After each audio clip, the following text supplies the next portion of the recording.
Assalamualaikum warahmatullahi wabarakatuh. Alhamdulillahirabbil alamin.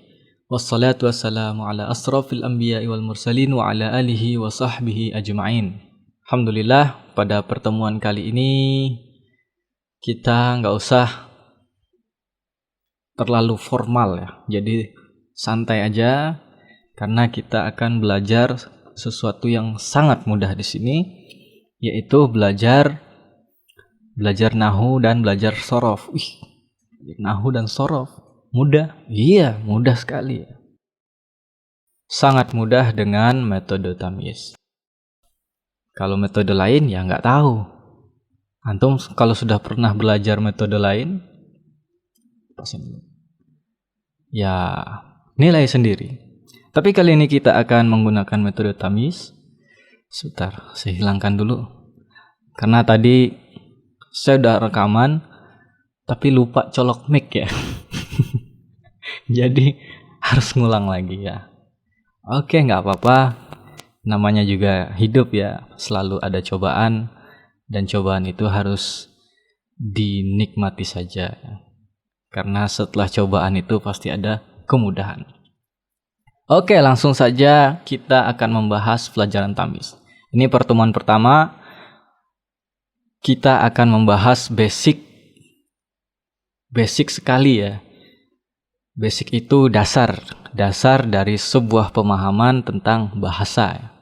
Jadi pada halaman 3 modul tamyiz itu adalah pemahaman dasar bahasa ya.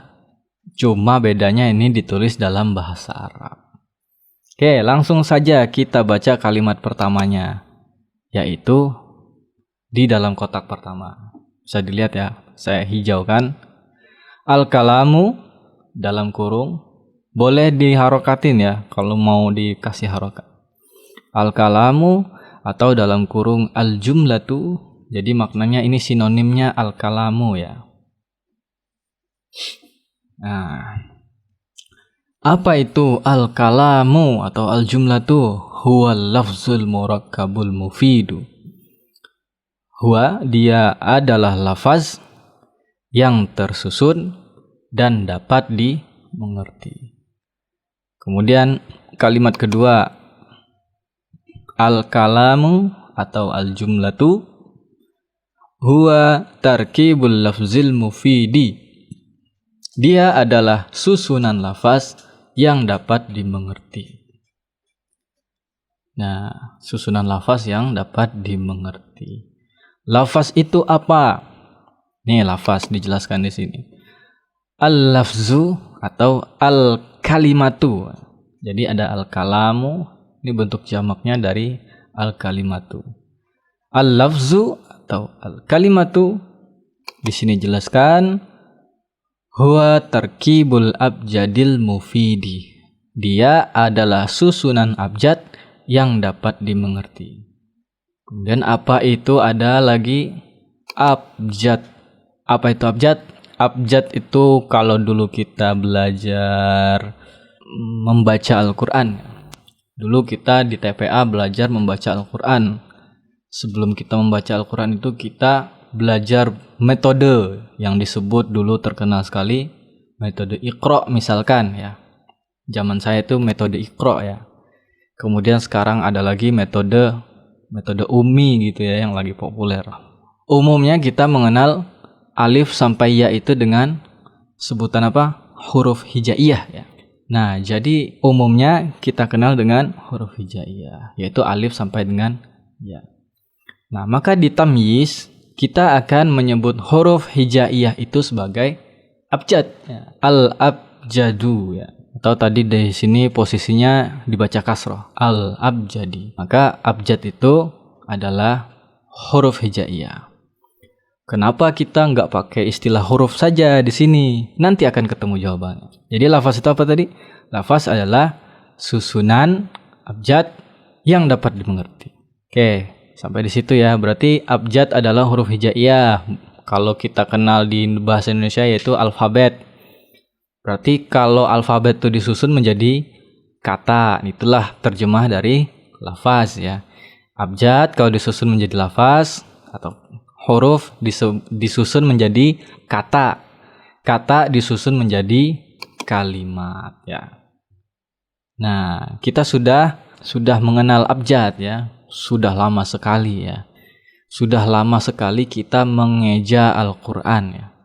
Mengeja itu ya huruf demi huruf bacanya ya.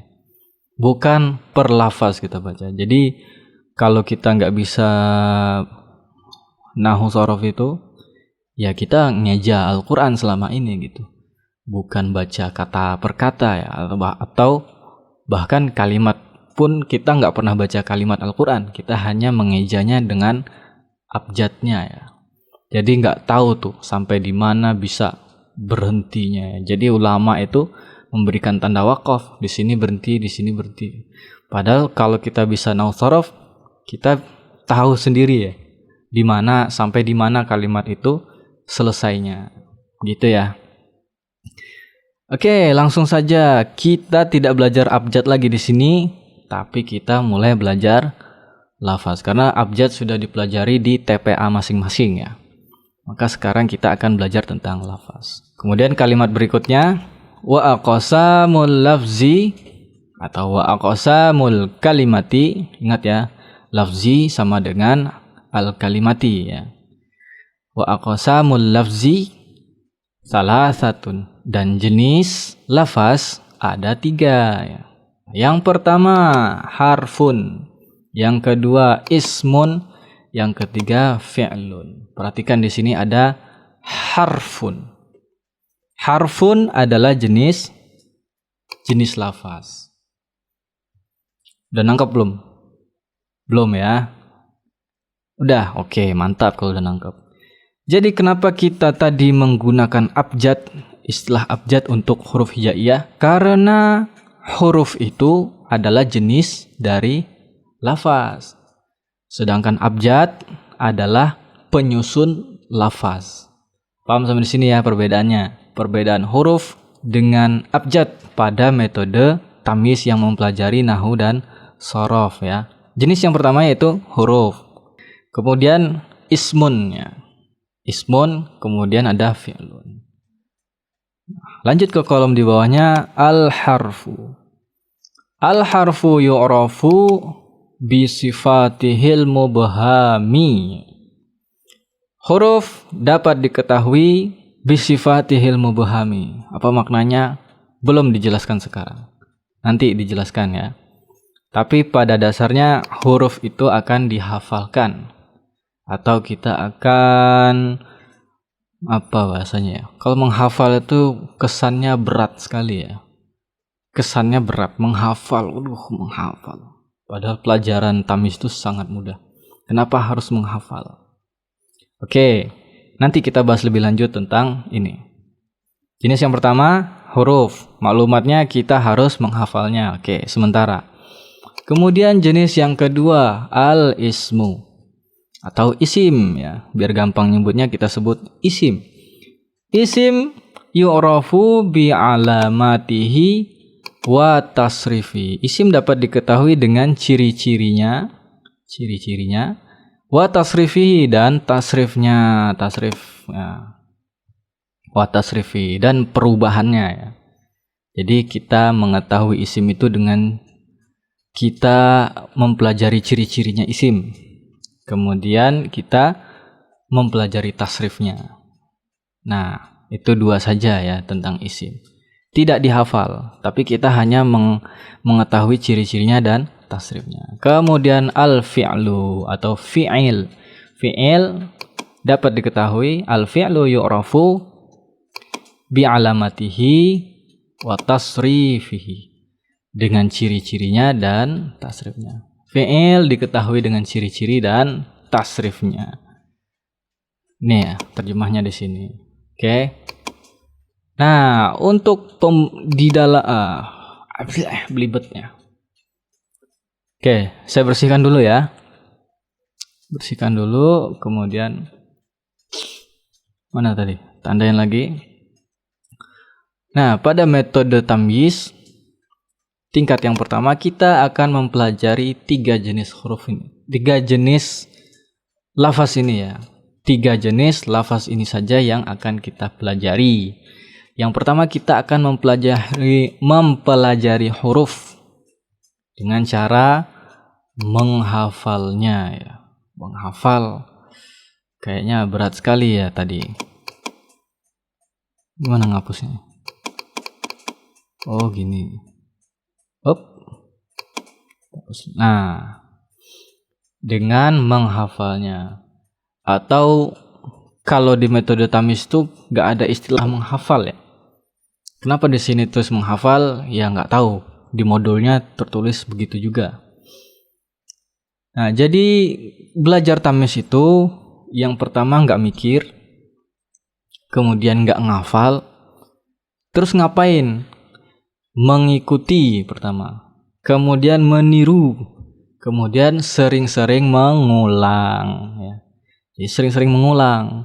Jadi huruf-huruf yang tadi harus dihafalkan itu tadi, kita hanya perlu sering mengulangnya ya. Gak harus hari ini hafal sekian, hari ini hafal sekian, gak harus kayak gitu ya. Kalau kayak gitu jadi kesannya berat gitu ya. Jadi kita hanya mengulang-ulangnya setiap hari ya. Jadi nanti dia kayak orang ngukir itu kan, ngukir batu itu kan nggak bisa sekaligus jadi kedalaman yang dimau ya, harus sedikit-sedikit, dikikis sedikit-sedikit sampai dia nanti cowaknya itu apa bahasanya? Bagian yang mau dibentuk itu kan nanti lama-lama akan seperti yang kita mau gitu. Nah, begitulah cara kita menghafalkan huruf. Jadi nggak ada hari ini harus sekian target hafal, merem mata, hafalkan bi dengan ka seperti. Nah, nggak gitu ya. Tapi kita dengan mudah ya, kita akan menghafalnya dengan cara menyanyikannya sesering mungkin. Ya mau nanti 2 bulan kita nyanyi. Pokoknya kita harus rutin istiqomah mengulang-ulangnya ya. Itu aja kuncinya. Jadi nggak usah pengen buru-buru ya, santai aja ya, supaya nggak terasa berat. Nah itu untuk huruf. Huruf ini di metode tamis dikelompokkan menjadi 26 kelompok yang kita istilahkan dengan kolom. Nah, bisa antum buka halaman 1 dari belakang. Mana modul tamis? Saya ambil modul tamisnya dulu. Ini ya. Modul tamis, antum bisa lihat ke bagian bulat kiri. Modul tamis itu seperti ini. Halaman 1 dari belakang. Di belakang buka halaman 1. 1 dari. Nah, di situ akan kita lihat dari halaman 1 itu sampai halaman 4 ya. Kolom 1 sampai kolom 26. Kolom 1 sampai kolom 26. Nah, itulah huruf-huruf yang harus kita nyanyikan setiap hari. Minimal 1 kali pengulangan saja setiap hari. Karena nanti supaya masuk ke dalam pikiran kita ya. Masuk ke dalam hati kita. Nanti ketika ditanya kita akan spontan menjawab tanpa berpikir ya. Tentu saja tanpa berpikir. Kayak anak kecil belajar ngomong itu kan, mereka harus sering-sering ngomong ya. Kayak dikasih tahu tentang sesuatu, misalkan kita ngasih tahu anak itu misalkan pulpen. Kita harus sering-sering menyebutkannya. Pulpen sampai si anak itu ngeh cara dia melafazkan di mulutnya ya. Dia melihat mulut kita, kemudian dia mendengar telinganya, dia melihat dengan matanya mulut kita, kemudian dia mulai mencoba untuk melafazkan apa yang kita lafazkan. Nah, metode tamis itu menggunakan cara seperti itu. Makanya konsep menghafalnya itu seperti anak kecil belajar ngomong. Ya. Jadi pertama mulutnya gerak. Pertama dengar dulu, gurunya tuh dengar gurunya dikasih tahu maklumatnya. Misalkan bi, lihat di halaman 1, bi dengan, ka seperti, li untuk, la juga untuk, ya kan? Nggak ada juganya sebenarnya. La untuk, ila kepada, ala di atas, min dari, fi di dalam gitu kan. Nah, itu mendengar dulu dia dengan kupingnya. Kemudian diminta untuk melafazkan, ikuti setelah saya gitu. Kemudian antum semua atau teman-teman semua mengikutinya. Kemudian ikuti setelah saya, bi dengan. Teman-teman semua mengikuti, bi dengan. Kemudian ka seperti, ikuti, ka seperti. Nah, seperti itulah metodenya. Kemudian supaya murojaahnya nggak bosen gitu ya, nggak kaku gitu, akhirnya dibuatkan lagunya ya sama penulis atau Kiai Abazaun ya. Kita mengenalnya dengan Abazaun atau tertulis di sana Abaza MM. Beliau seorang kiai yang hebat ya, penemu metode tamyiz. Maka begitulah cara kita menghafal huruf. Kita mengulangnya dengan nyanyian setiap hari, istiqomah beberapa bulan, insya Allah nanti akan dengan mudah kita mengingatnya. Kemudian kita setelah mempelajari huruf, kita harus langsung praktek. Maka setelah ini silahkan buka video praktek huruf ya. Silahkan cari di playlist video praktek huruf tamyiz 1. Nah, nanti dikasih judul mirip-mirip kayak gitu ya, karena videonya belum ada sekarang ketika saya lagi rekaman ini. Nah, maka itu saja untuk pertemuan kali ini. Yang dua ini akan kita bahas selanjutnya. Maka silakan mulai membuka playlist huruf ya.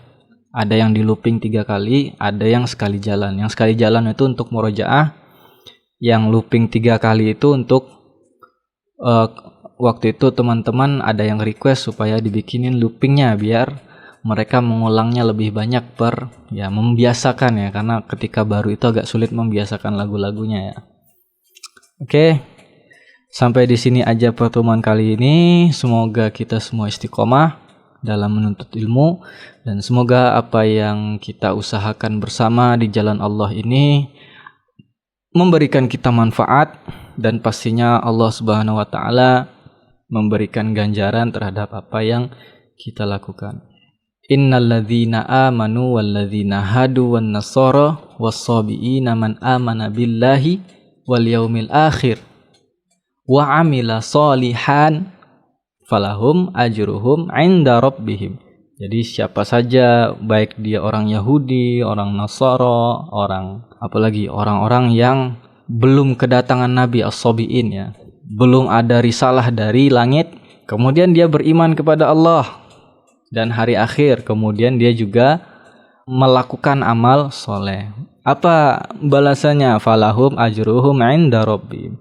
Maka bagi mereka itu pahala di sisi Allah Subhanahu wa taala, dan la khaufun 'alaihim wala hum yahzanun. Dan yang paling penting, kita tidak merasa takut di bumi atau di dalam kehidupan dunia, dan kita tidak merasakan kesedihan. Wallahu a'lam bishawab. Sampai ketemu pada pertemuan berikutnya. Wassalamualaikum warahmatullahi wabarakatuh.